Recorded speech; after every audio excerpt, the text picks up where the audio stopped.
A Saturday afternoon in a Sherman Oaks dojo on Ventura Boulevard. 400 martial artists had paid the admission fee to attend a seminar taught by Steven Seagal. Karate instructors, judo black belts, kung fu practitioners, tournament champions, senior students from every serious school in the city. This was not a crowd that came for a show. This was the kind of crowd that came to watch carefully and judge what they saw against decades of their own training. What none of them knew, including the man teaching the seminar, was that Chuck Norris was sitting in the third row. He wore a navy baseball cap pulled low and a plain gray sweatshirt. He had paid the admission fee at the door like everyone else. He had not told anyone he was there. The most famous martial artist in America, sitting quietly among 400 of his peers, watching a seminar taught by a man who was about to make the worst mistake of his career. 40 minutes into that seminar, Steven Seagal would mock Chuck Norris without knowing he was there. What followed would be discussed by the LA martial arts community for the next 30 years. Steven Seagal was 6'4", 230 pounds, 36 years old, 7th Dan in Aikido, 12 years of training in Japan, newly signed to Warner Brothers for his first movie. By every measurable standard in that room that afternoon, he was the bigger man, the younger man, and the more credentialed man. In 47 seconds, with 3 movements, Chuck Norris would show 400 people why none of that was going to be enough. At 1:45, Steven Seagal arrived. He came up the stairs with 4 assistants behind him, all senior students from his California school, all in crisp white uniforms with black belts at the waist. He was 6'4", 230 pounds, 36 years old. He carried himself like a man who had decided several years earlier that he could not be wrong about anything and had not yet encountered evidence to revise that decision. The crowd parted as he walked across the dojo floor toward the front. He bowed to the front wall. He turned to face the floor. He smiled the practiced smile of someone who knows that the next 90 minutes belong to him. The seminar began with basic principles: centering, breathing, the redirection of force that sits at the philosophical core of Aikido. He explained these things in a voice that filled the room without effort, the voice of someone who had been teaching for a long time and was good at it. Then he moved into demonstration. What he showed was excellent. His wrist locks were clean and tight. His throws were textbook. The 4 assistants who took his techniques flew through the air with the practiced ease of senior students who had felt these movements 1,000 times and knew exactly how to receive them, how to fall, and how to recover. He moved through them one after another: standing throws, ground pins, joint manipulations that bent the body in directions the body did not want to bend, until the assistant tapped the mat and the technique released. The crowd watched with the appreciative attention of practitioners, recognizing real skill. There were nods. There were quiet sounds of approval. There were moments where senior instructors in the audience leaned forward slightly because they had seen something executed in a way they had not seen before. In the third row, the man in the navy baseball cap watched the way he watched everything in a dojo, which was completely reading the technique and the body producing it at the same time. For the first 40 minutes of the seminar, the room was united in the shared experience of watching a skilled man do skilled work. Then he picked up the microphone. It is hard to say exactly what shifted in him at that moment. The size of the crowd, the upcoming movie, and the awareness that very soon his name would be known to millions of people who did not currently know it, or simply the specific intoxication that arrives when a room of 400 trained martial artists has just spent 40 minutes watching you and agreeing with what they are watching. Whatever the cause, he picked up the microphone and used it. He said that Aikido was the most complete martial art. He said this in the tone of someone stating a fact rather than offering an opinion. Crowd accepted this because plenty of people in plenty of arts believe this about their own, and it is the kind of thing instructors say. Then he kept going. He said that tournament karate was choreography. He said that the men who won trophies in point sparring were dancers.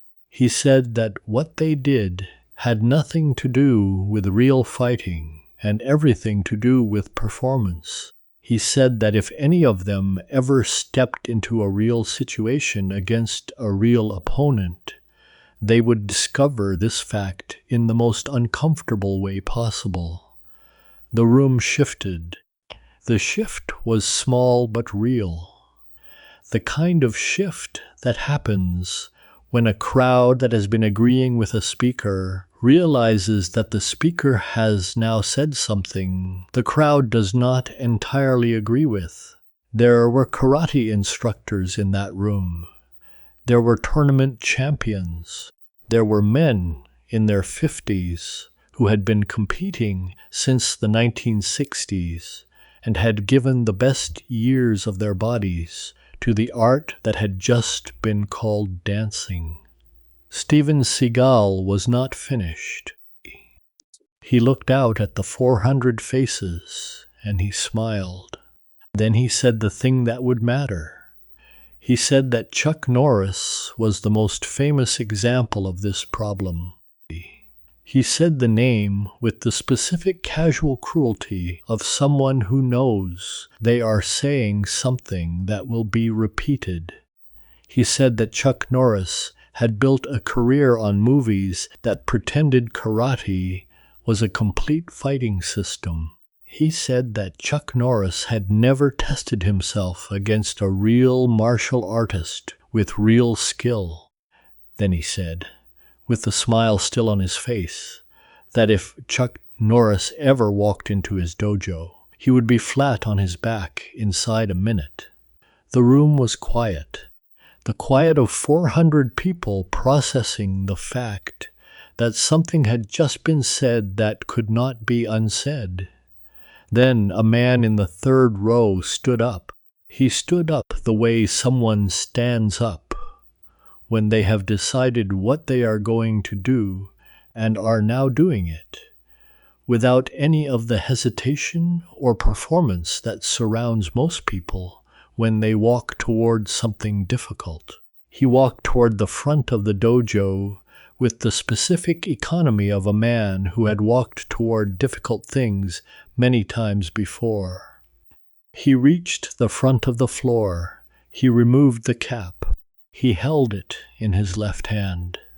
The dojo went silent in the specific way rooms go silent when the floor of what was happening suddenly drops away beneath everyone standing on it. 400 people seeing simultaneously what they had not seen for the previous 45 minutes. Chuck Norris was standing in their dojo. Chuck Norris had been sitting in the third row the entire time. He looked at Steven Seagal. He did not raise his voice. He said that he had heard his name mentioned. He said it in the calm, even tone of a man who had spent a lifetime being mentioned by people who did not expect him to be in the room. He said that he was happy to take Mr. Seagal up on his offer if Mr. Seagal was willing to repeat it now. Steven Seagal did not say anything for several seconds. Several seconds in front of 400 people is a long time. His face moved through 3 distinct expressions in those seconds. The first was surprise. The second was the rapid calculation of someone who has just realized that a statement he made when he believed it would not be tested is now going to be tested. The third was the assembling of confidence back into his face, because he was 36 years old and 6'4" and 230 pounds, and the man standing in front of him was 48 years old and considerably smaller. And Steven Seagal had spent 12 years in Japan, and the 400 people in the room were watching, and the path forward that protected what he had just said required him to honor what he had just said. He nodded. He said, "Of course." He gestured to the open floor. Chuck Norris handed his cap to a man in the front row. He pulled off the gray sweatshirt, folded it once, and set it down next to the cap. Underneath the sweatshirt, he wore a plain white t-shirt. His arms were the arms of someone who had not stopped training since he was a teenager. The arms of someone who still ran every morning, still hit the heavy bag, and still showed up at his own dojo 3 times a week and worked with his students until he was tired. He kept the jeans on. He kept the running shoes on. He walked to the center of the floor. Steven Seagal removed his uniform jacket and stood in the white pants and a black t-shirt. He took his stance, the Aikido stance he had taken 10,000 times. Weight balanced, hands ready to receive whatever came at him. The stance that had worked against every training partner he had encountered for 12 years in Japan and 4 years in California. Chuck Norris did not take a stance. He stood with his hands loose at his sides and his weight even on both feet and his eyes on Steven Seagal, with the specific quiet attention of someone who had been in this exact situation many times in his life, and had learned that the most important thing was simply to see what was in front of him. The 400 people in the room had stopped breathing. The light through the windows continued falling on the wooden floor in the same flat, indifferent way. It had been falling for hours. Steven Seagal moved first. He moved the way a man trained in Aikido moves when he intends to close the distance and apply a grab. His right hand came forward at hip level, reaching for Chuck Norris' wrist. The opening motion of 100 different Aikido techniques, the setup that everything else in his system was built on. Get the grab, take the wrist, apply the lock, end the encounter. Chuck Norris's wrist was not there. He had stepped back 6 inches, not a large movement, just enough to remove the target. In the same motion, he threw a front kick to Steven Seagal's lead leg. The kick landed on the outside of the knee, not full power, calibrated. A kick that said something specific, and the thing it said was, "You cannot close the distance." Steven Seagal reset. The crowd did not make a sound. The reset was the reset of a man whose body was still expecting the techniques to work the way they had always worked. 12 years in Japan and 4 years in California had built into his nervous system a specific expectation about what happens when he reaches for a wrist, which was that the wrist is there to be reached. The wrist had not been there. The information had arrived in his nervous system that this was unusual, but the larger interpretation of what it meant had not yet arrived, because interpretations of that size do not arrive in the 2 seconds between a failed technique and the next attempt. He moved forward again, this time with both hands open and reaching.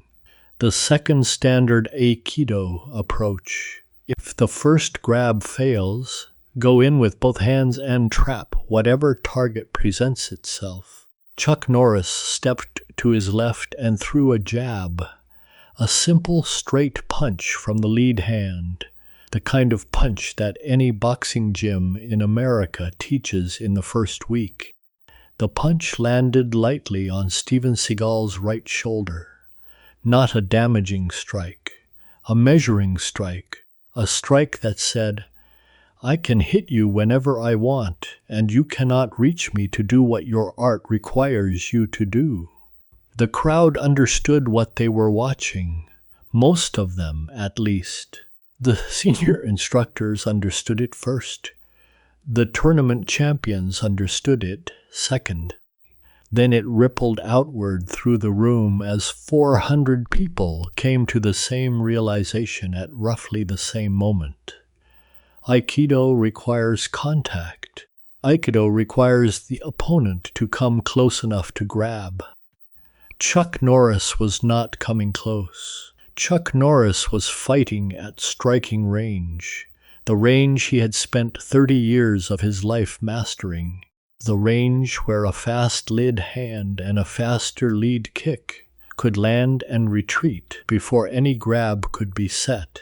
What the senior instructors were seeing was something that took years of training to see clearly.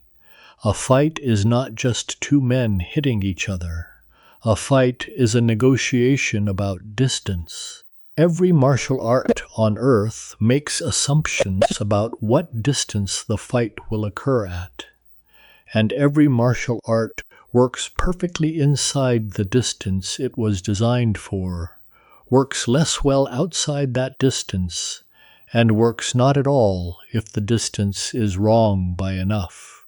Aikido was designed for grappling range, the range where hands meet wrists and bodies meet bodies. Tournament karate at the level Chuck Norris had spent his life developing was designed for the range that sits one half step outside grappling, the range where a lead hand or a lead foot can reach across the gap and a grab cannot.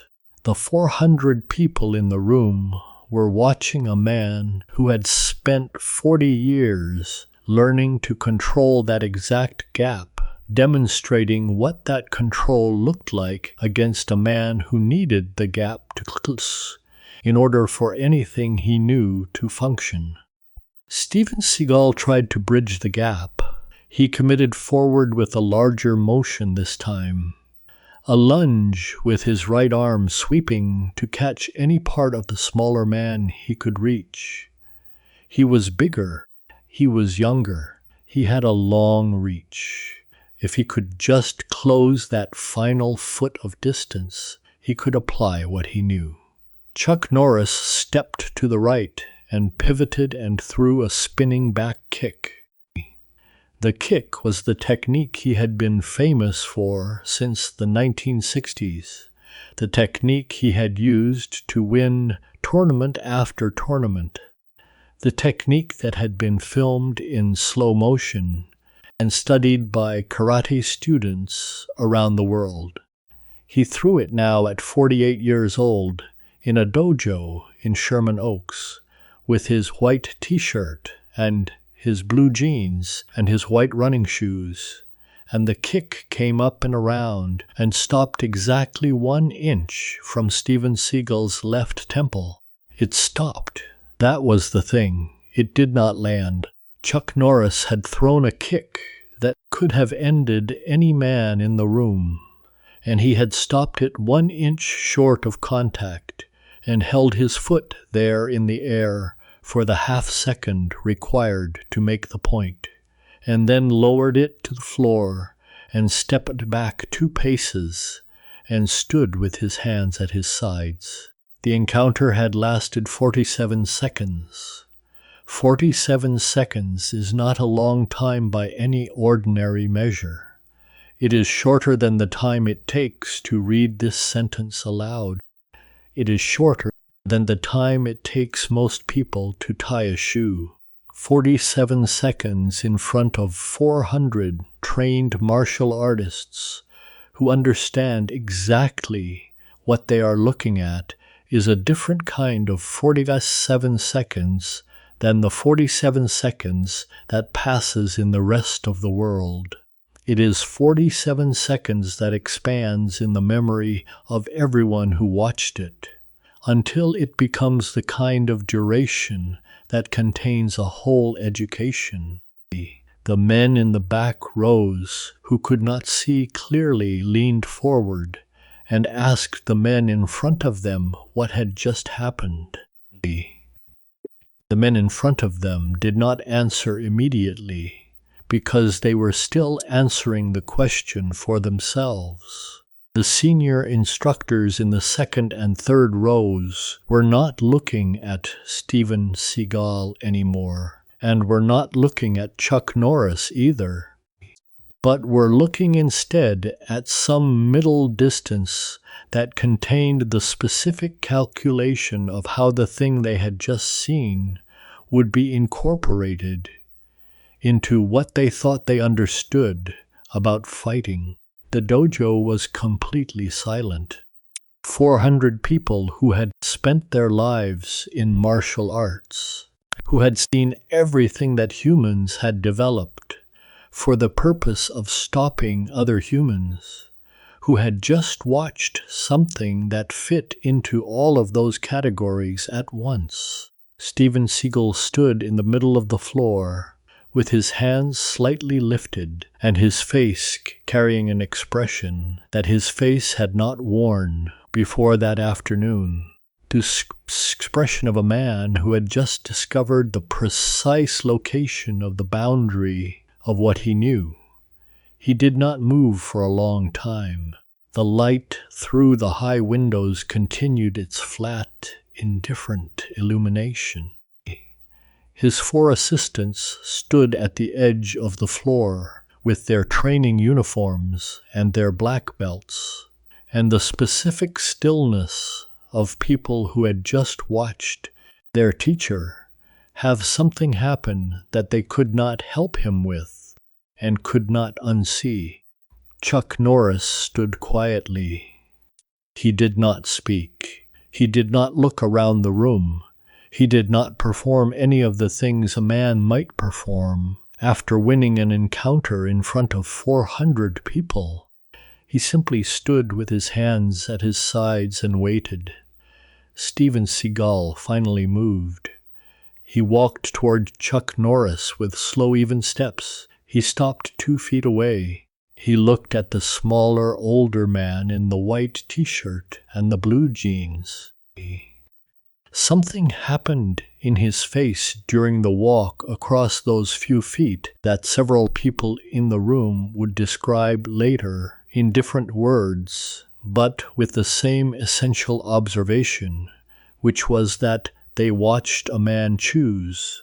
They watched him arrive at a fork that had 2 paths, and stand at the fork for the duration of those few steps and select one of them. One path was the path of explanation, of qualification, of the long, careful list of reasons why what had just happened did not mean what it appeared to mean.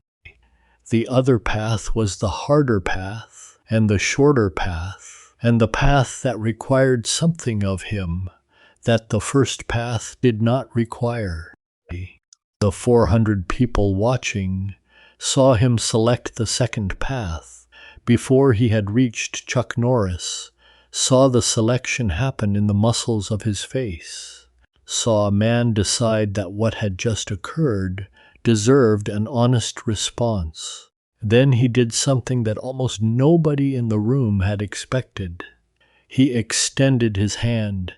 He said, in a voice that did not carry the way His voice had carried earlier with the microphone, that he had spoken out of turn. He said that what he had said about Chuck Norris and about karate had been wrong. He said it directly. He did not soften it with explanations. He did not surround it with the qualifications that men use to apologize without quite apologizing. He simply said that he had been wrong and that he was sorry he had said it. Chuck Norris took his hand. He shook it once. He nodded. He said that he appreciated the seminar and the demonstration. He said it in the same calm, even tone he had used when he had stood up from the third row, the tone of a man who had no interest in adding anything more to the moment than the moment required. He released the handshake. He walked back to the third row. He picked up his gray sweatshirt and pulled it over his head. He picked up his navy baseball cap and put it back on and adjusted the brim. He nodded once to the people sitting near him. He walked toward the stairs. He did not stop to speak with anyone. He walked the same way he had walked to the front of the dojo, with the specific economy of a man who had done what he came to do and was now leaving. The crowd parted for him, the way crowds part for someone who has just demonstrated something they did not know was possible to demonstrate. Several men reached out as he passed, not to stop him, but to make small contact, a hand on the shoulder, a brief touch on the arm. The specific physical gesture that people make when they want to confirm to themselves that the person who just walked past them was real and was here and had not been an illusion produced by their own willingness to see something extraordinary. He acknowledged each of these touches with a small nod, but did not slow his pace. He reached the top of the stairs. He went down. The creak of those 3 specific steps marked his descent in the particular way that wooden stairs in old California buildings mark the descents of everyone who has ever used them, indifferent and exact. Then he was gone. Steven Seagal stood at the front of the dojo for a long time after the door closed downstairs. The seminar had 30 more minutes on the schedule. He completed it. He completed it the way a man completes something he has committed to complete. The remaining demonstration was technically correct. The wrist locks were still clean. The throws were still textbook. Something in the room had changed and could not be changed back. The 400 people who had climbed the stairs to see a seminar had seen something else instead. They all knew it. He knew that they knew it. The lesson of that afternoon did not announce itself in any single sentence. It arrived slowly over the months and years that followed. It arrived every time Steven Seagal taught a seminar after that and chose his words about other martial arts more carefully. It arrived every time someone mentioned Chuck Norris in his presence, and he changed the subject. It arrived in the specific awareness he carried with him for the rest of his career, that there was a difference between technique that worked on training partners who knew how to receive it, or rest to receive it, and technique that worked on a man who would not let you close the distance. The 400 people who had been in that dojo that afternoon told the story for the rest of their lives. The senior instructors told it to their students. The tournament champions told it to their training partners. The version that traveled was usually shortened, sometimes exaggerated, sometimes minimized. The core of it was always the same.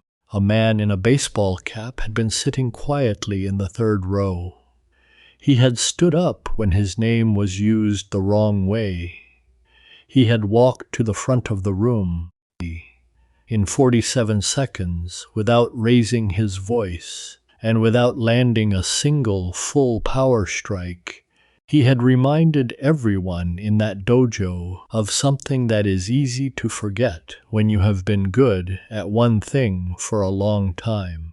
Technique without testing against someone who will not cooperate with you is a theory. Theory is a fine thing to have. It is not the same thing as a skill. The difference between the two of them can be measured on any Saturday afternoon in any dojo by any man who is willing to step onto the floor and find out.